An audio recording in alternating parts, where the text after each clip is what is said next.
उत्तर और दक्षिण भारत के बीच एक नई जंग छिड़ती नजर आ रही है। दो बड़े दक्षिणी राज्यों के मुख्यमंत्रियों ने पब्लिक से ज्यादा बच्चे पैदा करने की अपील की है। पहले आंध्र प्रदेश के मुख्यमंत्री चंद्रबाबू नायडू ने अधिक बच्चे पैदा करने की वकालत की। फिर सोमवार को तमिलनाडु के सीएम एम के स्टालिन ने अपने राज्य के लोगों से ज्यादा बच्चे पैदा करने को कहा।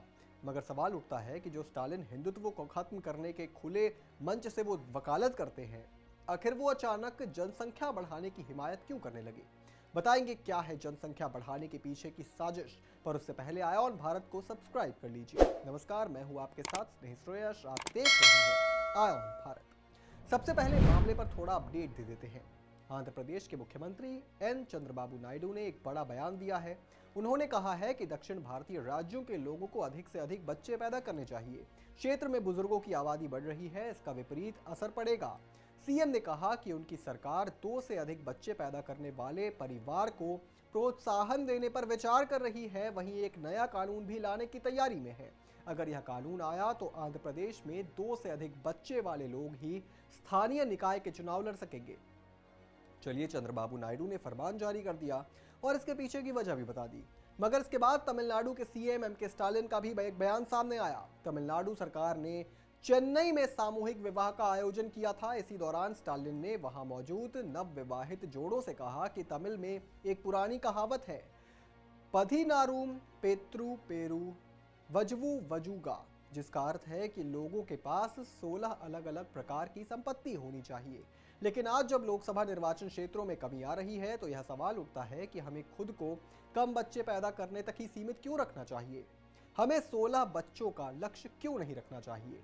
मगर जो स्टालिन हिंदुओं के लिए क्या क्या नहीं बोलते, क्या वो ये चाहेंगे कि हिंदुओं की आबादी बढ़े? तो इसके पीछे एक बड़ा कारण है। स्टालिन को ये लगता है कि उत्तर भारत में आबादी बढ़ने के कारण केंद्र की राजनीति में उत्तर भारत का प्रभाव तेजी से बढ़ रहा है।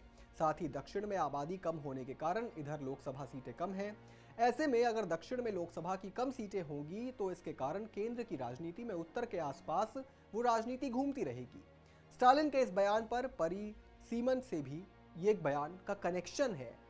परिसीमन का अर्थ सीमा निर्धारण या किसी भी राज्य की लोकसभा और विधानसभा क्षेत्रों की राजनीतिक सीमाओं के निर्धारण करना है।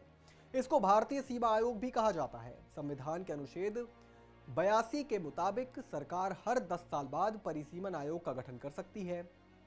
स्टालिन को इस बात की चिंता है कि राज्य की लोकसभा में हिस्सेदारी 39 से बढ़कर 41 सीटों पर ही सिमट जाएगी। इससे कई लोगों को केंद्र सरकार में राजनीतिक आवाज कम होने का डर है। यानी कि स्टालिन सिर्फ और सिर्फ अपने फायदे के लिए इस तरह की अपील कर रहे हैं। वरना आप खुद सोचिए, जो स्टालिन हिंदुत्व के नाम से चिढ़ जाते हैं, वो कभी चाहेंगे कि हिंदुओं की आबादी बढ़े? शायद नहीं। इस पूरी खबर पर आप क्या सोचते हैं दोस्तों, हमें कमेंट में जरूर बताएं। और भी तमाम बड़ी खबरों से जुड़े रहने के लिए आप देखते रहें आयोन भारत।